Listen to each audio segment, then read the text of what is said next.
sus hombros Él cargó toda culpa y temor. Obediente fue a la cruz y por mí murió Jesús, y por mí murió Jesús.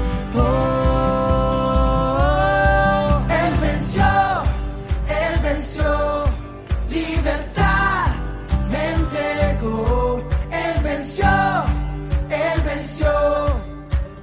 Cristo resucitó. Bienvenidos, buenos días. Gracias por acompañarnos el día de hoy. Vamos a alabar a nuestro Señor. Pero antes quiero dar paso a la lectura bíblica. Buenos días, bienvenidos a todos. Vamos a leer el Salmo 150.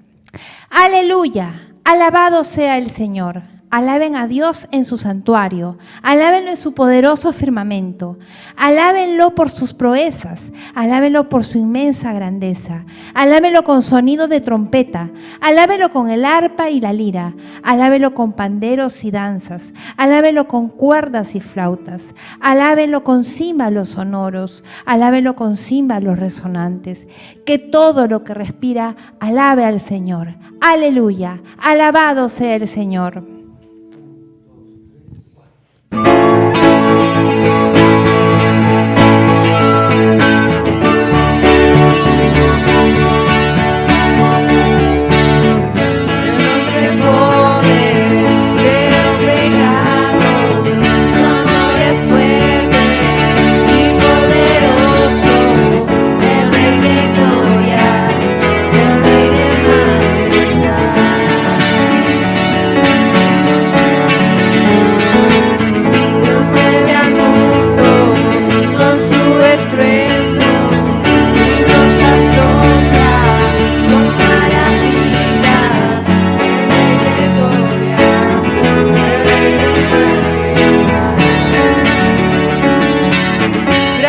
Sublime es,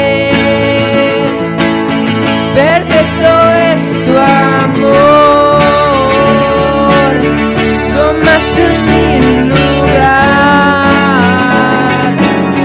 cargaste tú mi cruz, tu vida diste ahí, y ahora libre soy.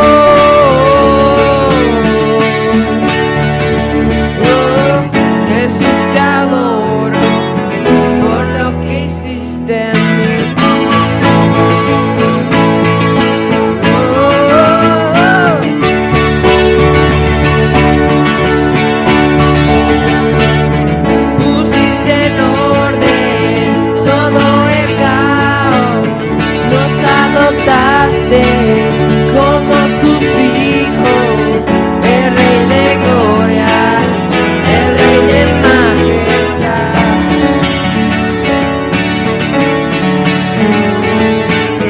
Él te gobierna con su justicia y resplandece con su belleza, el Rey de gloria, el Rey de majestad. Gracias sublime es,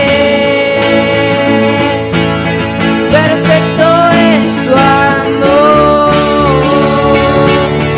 tomaste mi lugar, cargaste tú mi cruz, tu vida diste ahí, y ahora libre soy.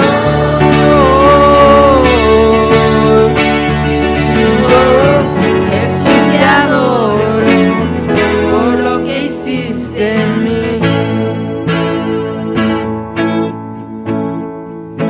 Digno es el Cordero de Dios, digno es el Rey que la muerte venció, digno es el Cordero de Dios, digno es el Rey que la muerte venció, digno es el Cordero.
Gloria a Dios.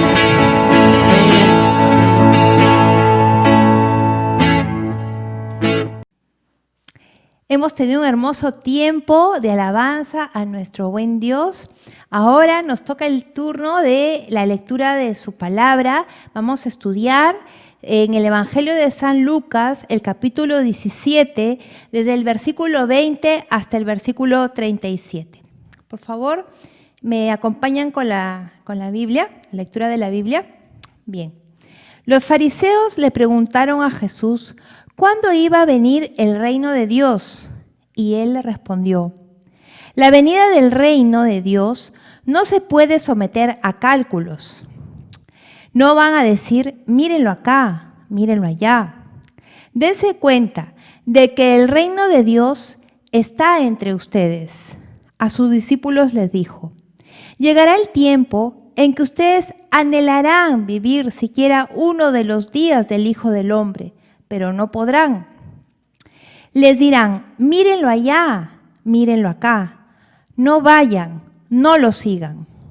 Porque en su día el Hijo del Hombre será como el relámpago que fulgura e ilumina el cielo de uno a otro extremo. Pero antes, Él tiene que sufrir muchas cosas y ser rechazado por esta generación. Tal como sucedió en tiempos de Noé, así también será cuando venga el Hijo del Hombre. Comían, bebían y se casaban y daban en casamiento. Hasta el día en que Noé entró en el arca, entonces llegó el diluvio y los destruyó a todos. Lo mismo sucedió en los tiempos de Lot. Comían y bebían, compraban y vendían, sembraban y edificaban. Pero el día en que Lot salió de Sodoma, llovió del cielo fuego y azufre y acabó con todos. Así será el día en que se manifieste el Hijo del Hombre. En aquel día, el que esté en la azotea y tenga sus cosas dentro de la casa, que no baje a buscarlas. Asimismo, el que esté en el campo, que no regrese por lo que haya dejado atrás. Acuérdense de la esposa de Lot. El que procure conservar su vida, la perderá. Y el que la pierda, la conservará. Les digo que en aquella noche estarán dos personas en una misma cama. Una será llevada y la otra será dejada. Dos mujeres estarán moliendo juntas. Una será llevada y la otra será dejada. ¿Dónde, Señor?, preguntaron. Donde esté el cadáver, ahí se reunirán los buitres, respondió él. Bien, ahora tenemos el tiempo de la meditación de la palabra a cargo de Héctor. Gracias.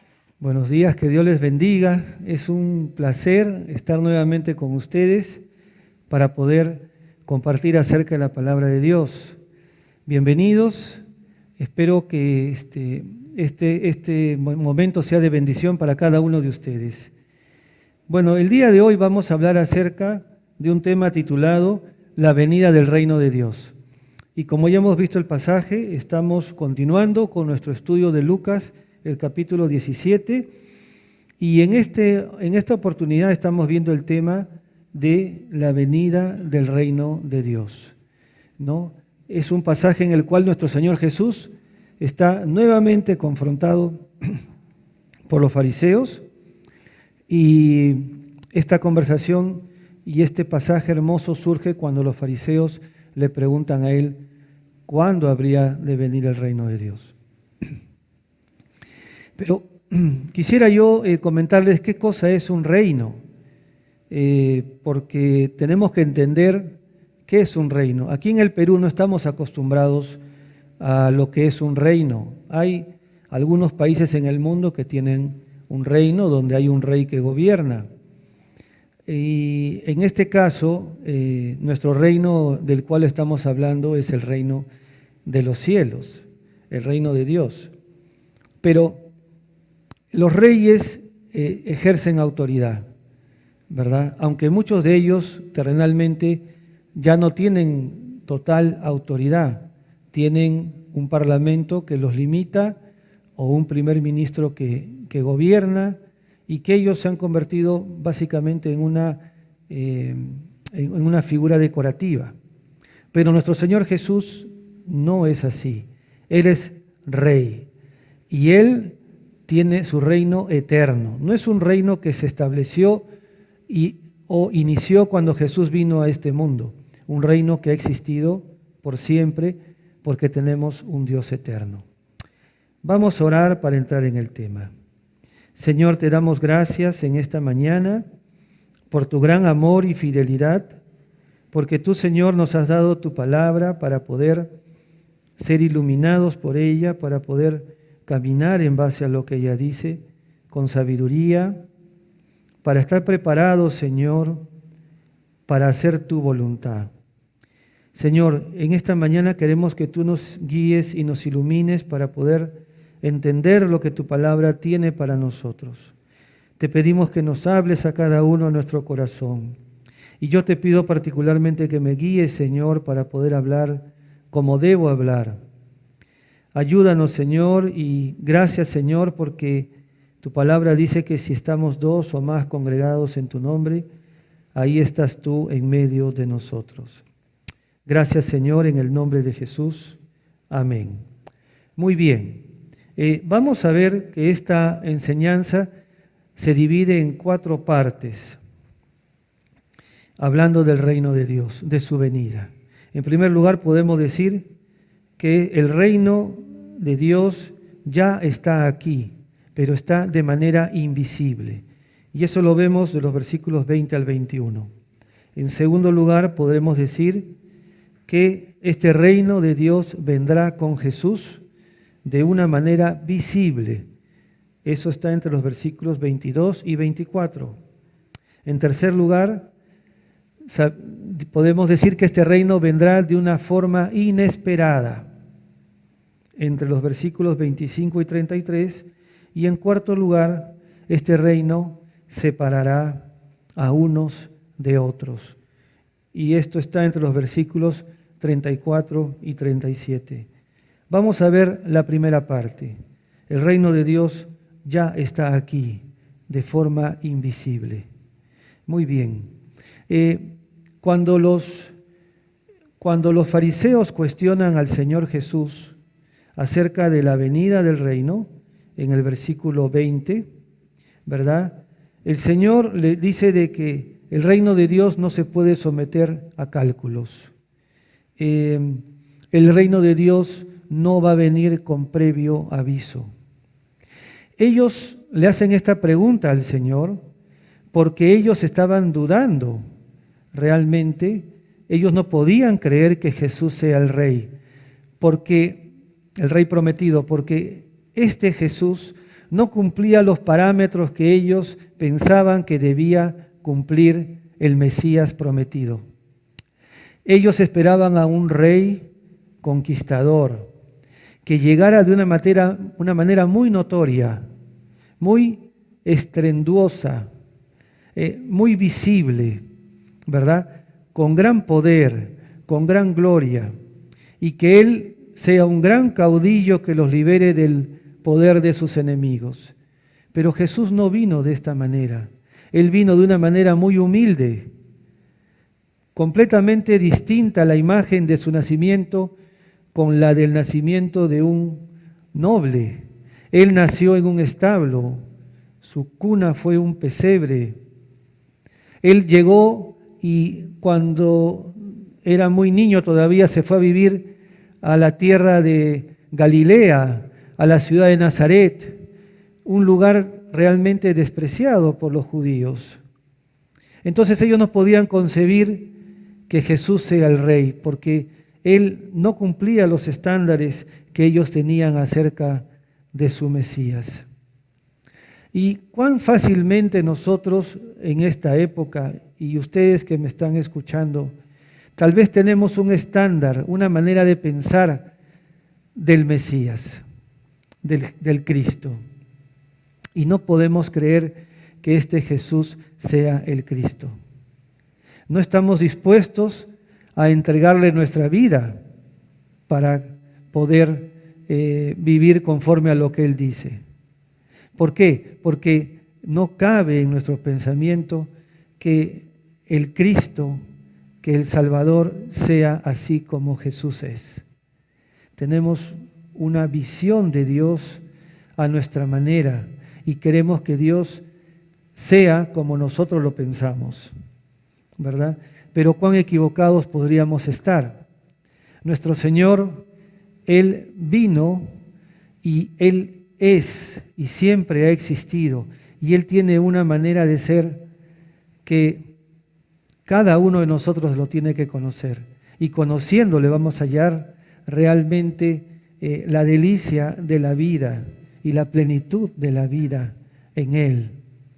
¿Por qué no doblegas tu corazón para creer en este Rey que ya vino de una manera humilde y que no solamente vino, sino que caminó en esta tierra como uno de nosotros, y que fue Él a entregar su vida en una cruz, porque ese era el propósito de Dios para su vida, que Él pueda pagar con su vida el precio de nuestros pecados.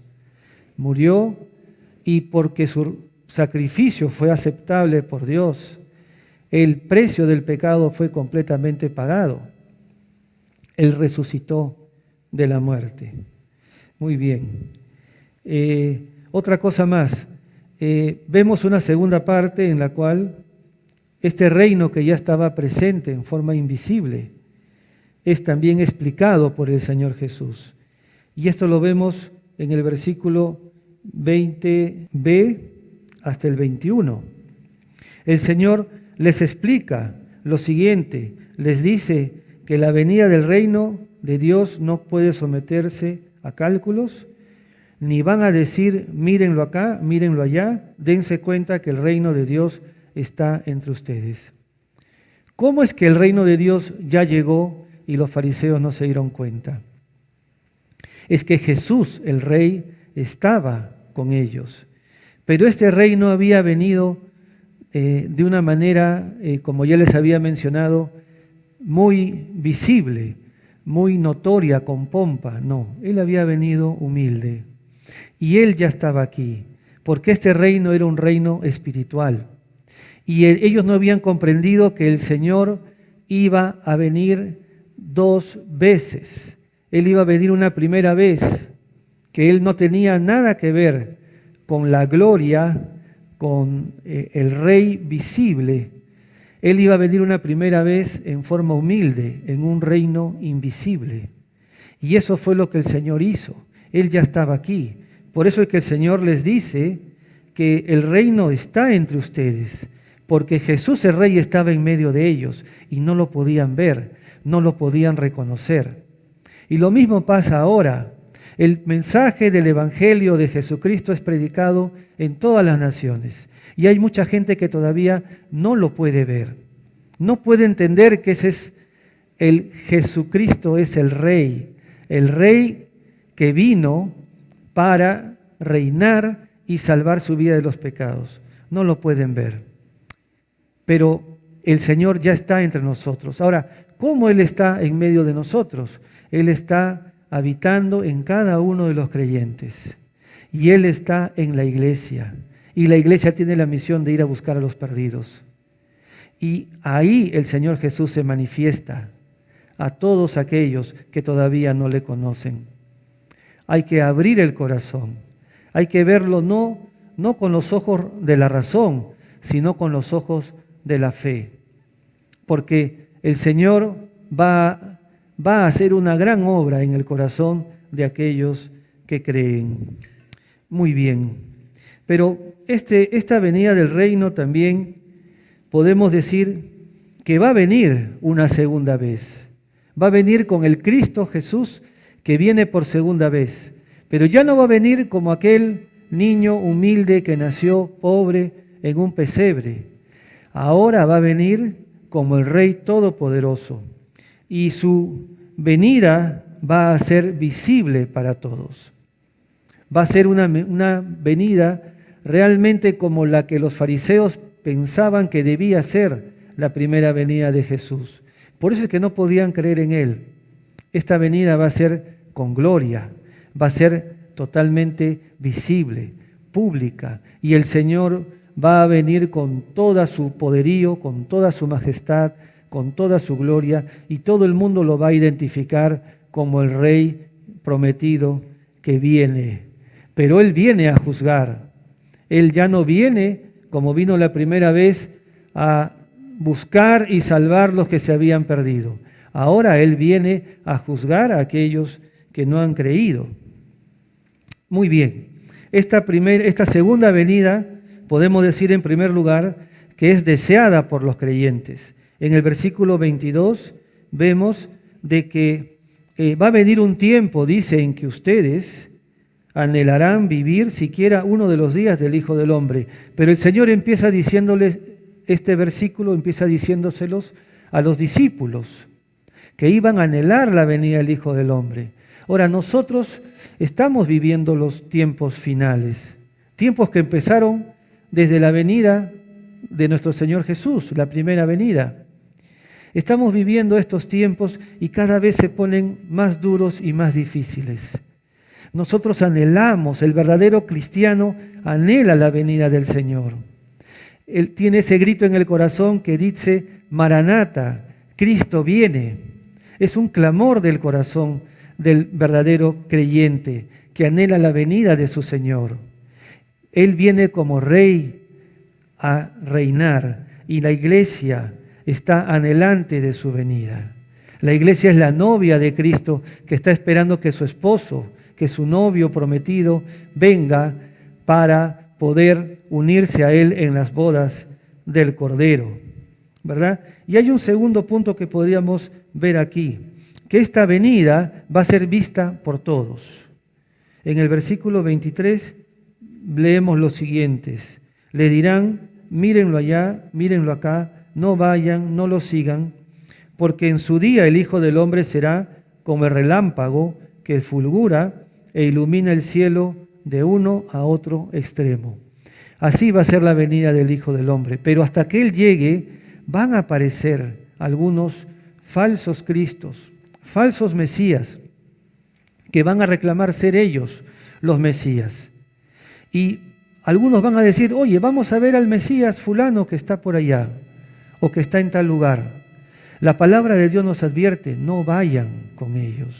Son falsos, porque no van a aparecer de un lugar conocido acá en esta tierra, porque la segunda venida de nuestro Señor, Él viene en un momento que nadie lo espera, y Él viene del cielo.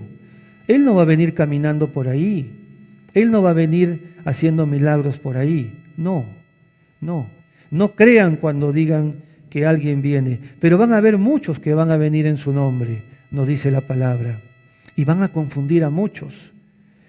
Que nadie nos confunda con esto. El Señor viene como un relámpago, dice, que ilumina de un extremo del cielo hasta el otro. Y la palabra de Dios nos dice que todo ojo lo va a ver. Todo ojo lo va a ver. Así será Él de glorioso en su venida. Podríamos decir como tercer punto que el reino de Dios va a venir de forma inesperada. En primer lugar, va a haber un retraso en su venida. Eso lo vemos en el versículo 25. ¿Por qué? Porque el Señor tiene que sufrir muchas cosas antes y ser rechazado por esta generación. Sabemos que el Señor sufrió en el siglo I cuando Él vino en carne, ¿verdad?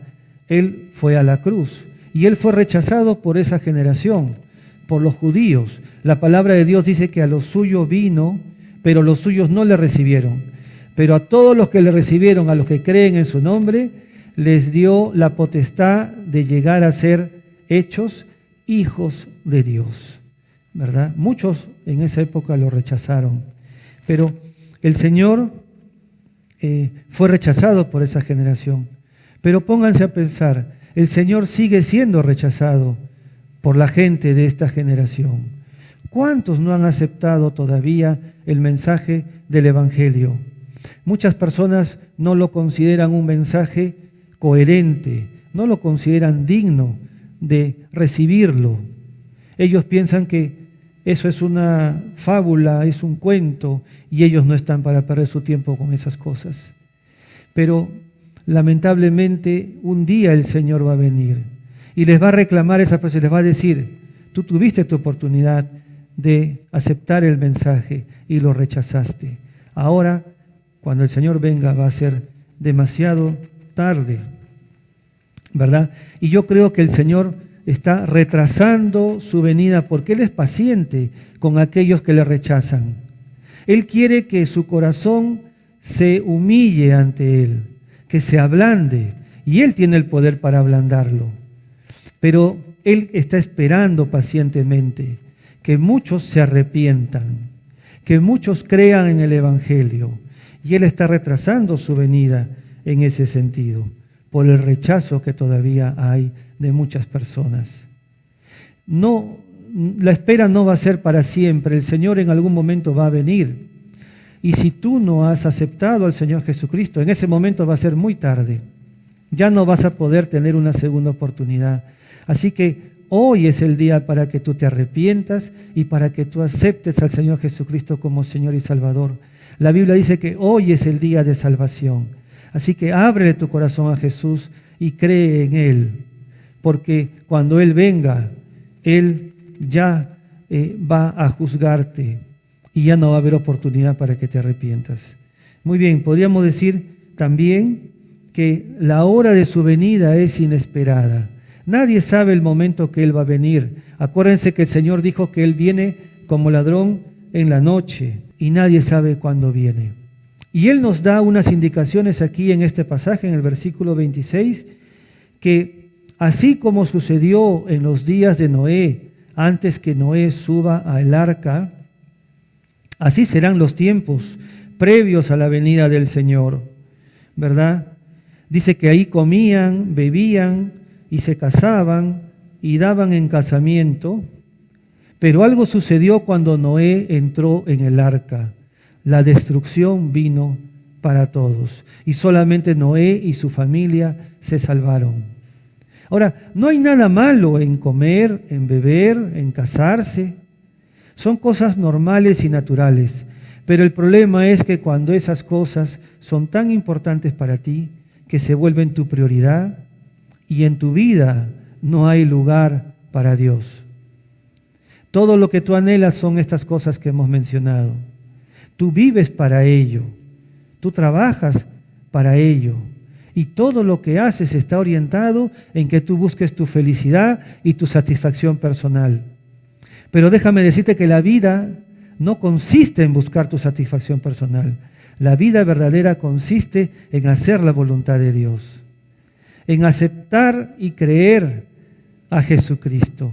¿Por qué? Porque yo no puedo hacer agradable a Dios por mí mismo. Él fue agradable en todo a Dios y Él hizo un sacrificio que agradó a Dios para perdonarme los pecados. Yo tengo que rendirme a Él y creer en Él. Así que el propósito de la vida es glorificar a Dios. No es dedicarme a estas cosas. Obviamente yo necesito estas cosas y son parte de la vida, pero no es lo principal. Mi propósito principal es glorificar a Dios. Así que si tú crees o no crees, tu propósito no deja de ser el mismo. Tú existes para glorificar a Dios. Y si no lo haces en esta vida, cuando Él venga, lo vas a tener que hacer, obligado. Te vas a arrodillar y vas a confesar a Jesús como Señor, aunque durante toda tu vida no lo hayas creído. Pero en ese momento lo vas a hacer obligado y va a ser muy tarde. ¿Por qué? Porque Él merece la gloria y todos se la vamos a dar. Muy bien.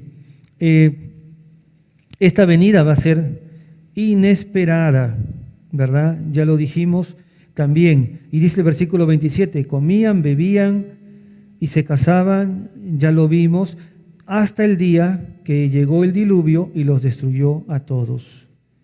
Y después también el versículo 28 nos dice que esto mismo sucedía en los tiempos de Lot, ¿verdad? Pero hubo un día en que Lot salió de Sodoma y él salió con su familia. ¿Se acuerdan? Él salió con su esposa y con sus hijas. Y ese día que él salió empezó a llover fuego del cielo y azufre y acabó con todos los que vivían en esa ciudad de Sodoma, de donde él era.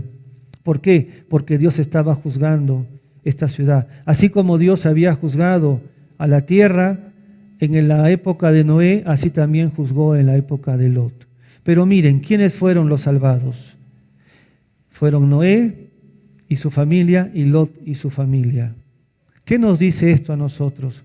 Que cuando el Señor venga, va a ser así su venida. Él va a venir y va a ver, todo se va a destruir. La Biblia nos dice, pero nos dice que todo va a ser quemado. Porque cuando Él venga ya no va a ser el juicio por el agua, como fue en la época de Noé, va a ser por el fuego. Y todo se va a destruir con el fuego. ¿Quiénes son los únicos que van a ser rescatados por el Señor? Aquellos que tienen el sello de Cristo en su corazón, del Espíritu Santo. Aquellos que se han humillado y rendido su vida al Señor Jesús, recibiéndolo como Señor y Salvador. Ellos van a ser salvados. Ellos van a ser rescatados de esta ira venidera que viene con el Dios Todopoderoso en la persona de Jesucristo a juzgar a todos y a dar su justo castigo a los incrédulos y pecadores. Muy bien, el versículo 30 dice, así será en el día en que se manifieste el Hijo del Hombre. Va a ser así de esta manera. Nos debe encontrar preparados. Y esto se ha dicho muchas veces y la palabra de Dios lo repite, que la venida del Señor va a ser como ladrón en la noche. Y que los creyentes tienen que estar esperándolo, vigilantes, despiertos, velando y listos para entrar en la acción. Si no lo encontramos así, realmente el Señor va a venir, dice, y nos va a castigar duramente. Ahora, ¿qué significa estar esperando al Señor de esta manera? Significa que debemos estar obedeciéndolo, viviendo una vida que le agrade a Él, viviendo para Él. Esa es la manera. Y estar alertas, no pestañear en esa vigilancia que tenemos de su venida, ni siquiera dar una pestañita. Estar permanentemente alertas, permanentemente haciendo su voluntad. Ahora, yo sé que es difícil en nuestras fuerzas agradar a Dios en todo, pero el Señor nos ha dado un arma preciosa, que es la oración, y nos ha dejado su palabra para que nos sirva de luz y de guía.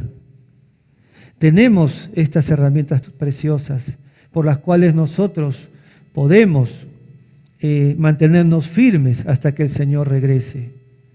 Tenemos también la adoración que debemos darle como parte de nuestra vida diaria a Él, a la alabanza y la adoración. Así que el Señor nos debe encontrar preparados, ¿no? Y acá nos advierte que nos acordemos en el versículo 32 de la esposa de Lot. Ella no quiso desligarse de su vida pasada. Ella no estaba preparada para el juicio que venía. Nosotros tenemos que estar preparados para el juicio que viene.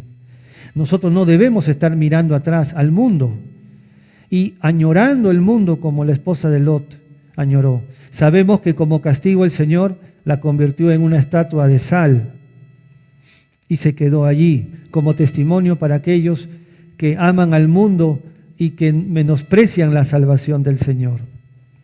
No seamos así como ella. Tenemos que estar preparados. El versículo 33, el Señor nos exhorta: el que procure conservar su vida la perderá, y el que la pierda la conservará.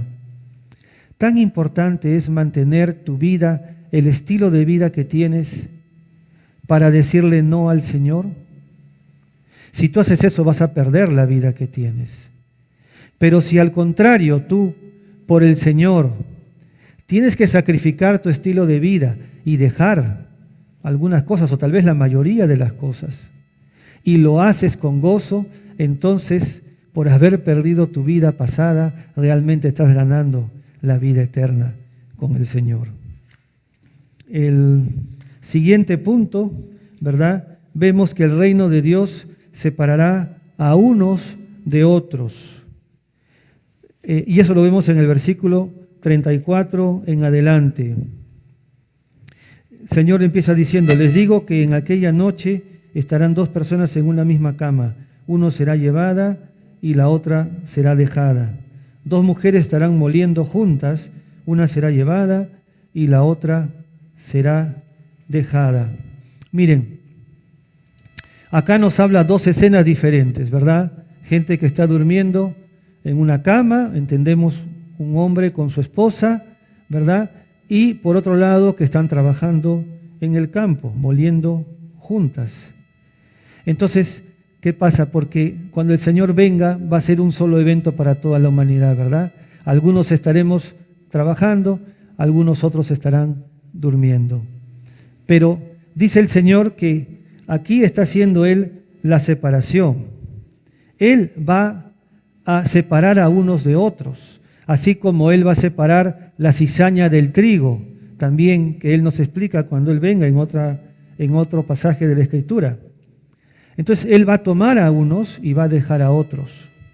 Miren, y esos que van a ser tomados son tomados para el juicio y el castigo eterno. Y aquellos que son dejados son los que van a recibir en forma gozosa a su Salvador y Señor Jesucristo. Y estas cosas pasan dentro de una misma familia.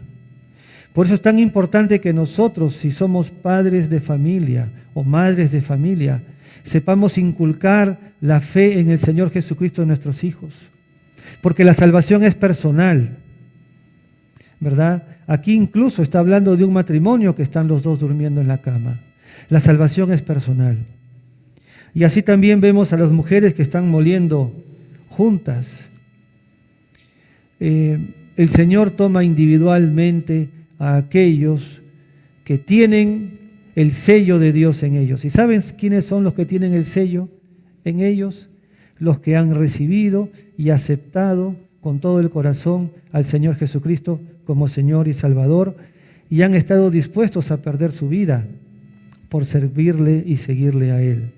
Finalmente podríamos decir que también esta separación es permanente, porque tiene un resultado permanente. Miren lo que dice el versículo 37. ¿Dónde, Señor?, preguntaron. Donde esté el cadáver, allí se reunirán los buitres, respondió Él. Está haciéndonos referencia a la batalla final de Armagedón, que habla en Apocalipsis.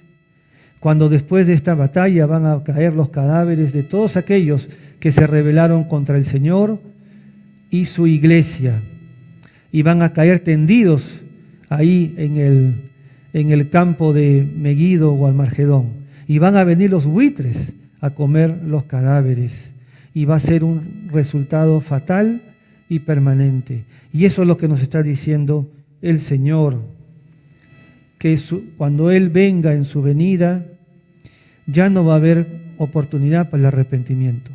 Va a ser demasiado tarde. Y las consecuencias van a ser eternas. Mientras todavía tengamos vida, tenemos esperanza de venir a los pies de Cristo. Anímate. Conclusión. Podríamos decir entonces que el reino de Dios es un reino espiritual, definitivamente, y que ya está en nosotros, que no ha venido con pompa, que no ha venido con demostraciones extraordinarias de majestad de un rey, ha venido con un inicio humilde, pero que sin embargo se ha extendido a través de los siglos hasta nuestro día por el mensaje del Evangelio, un mensaje que es anunciado en todo el mundo, un mensaje de esperanza y que habla de nuestro Rey, que también viene a juzgar con justicia y con verdad, ¿verdad? Aquel que estuvo caminando en esta tierra, haciendo bienes y sanando, y dando su vida en rescate por muchos, ahora viene nuevamente porque Él no está muerto, Él está vivo y viene a rescatar a su iglesia. Pero sin embargo, En su primera venida, Él no vino rodeado de gloria, como va a venir ahora, en la gloria de su segunda venida. ¿Verdad? Muy bien. Y segunda conclusión, el Rey va a venir por segunda vez para establecer su reino en esta tierra, con aquellos que han sido fieles, con sus santos, con aquellos que le han seguido y le han servido con todo el corazón. Y Él viene a juzgar a los vivos y a los muertos. Viene inesperadamente a tomar a su novia, que es la iglesia. Él viene en cualquier momento, sin previo aviso, como ladrón en la noche. Y esta iglesia tiene que estar preparada para su venida. Quiera Dios que Él nos encuentre a cada uno de nosotros preparados. Oremos. Señor, te damos gracias por tu palabra. Y gracias, Señor, porque tú viniste una primera vez humilde, Señor, manso, buscando y salvando lo que se había perdido. Y tú eres Rey, Señor. Y tú vienes en una segunda venida. Y vienes a juzgar, Señor. Vienes a castigar el pecado, a castigar, Señor, la injusticia y aquellos incrédulos que no creen en ti. Pero vienes también a rescatar a tu iglesia, a tomar a tu novia, Señor, para las bodas del Cordero. Yo te pido, Señor, que cada persona que está escuchando este mensaje esté seguro de que está dentro del cuerpo de Cristo, que es la novia de Cristo, que es parte de la iglesia, Señor, y que está, Señor, en paz contigo y permanece fiel a ti, para que el día que tú vengas, Señor, pueda acompañarte y estar eternamente contigo. Oramos eso, Señor, en el nombre de Jesús. Amén. Bueno, queridos amigos, ahora vamos a unos anuncios y luego a una despedida con una alabanza final. Que Dios les bendiga. Hasta luego. Buenos días. Vamos a anunciar las actividades que tenemos como iglesia. Bueno, lunes a las 7 p.m. hay Academia Bíblica, curso Vida Abundante, vía Zoom. Los martes a las 8:30 p.m. reunión de célula de hombres vía Zoom. Miércoles a las 9 p.m. reunión de célula familiar vía Zoom. Jueves a las 8:15 p.m. reunión de varones, estudio hombría al máximo vía Zoom. Jueves a las 9 p.m. reunión de mujer, estudio de primera de Juan vía Zoom. Servicio dominical los domingos a las 10:30 a.m. Bueno, si tienen alguna pregunta acerca de todos estos anuncios, por favor háganosla saber en los comentarios. Bueno, y vamos a despedirnos con una última canción. Gracias.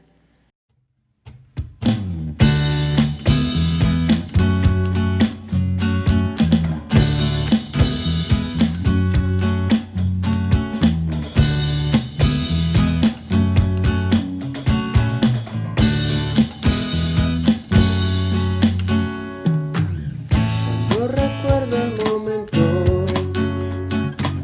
que estabas en la cruz y al verte allí azotado me inundó una gratitud y no tengo palabras cómo expresar.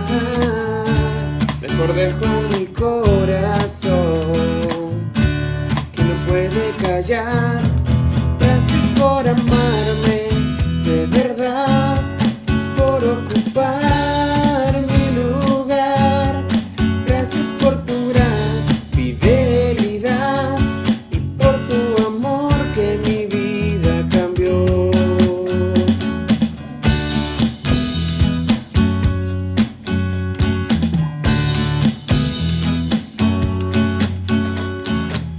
Cuando nadie me amaba, tú me aceptaste así. Tú me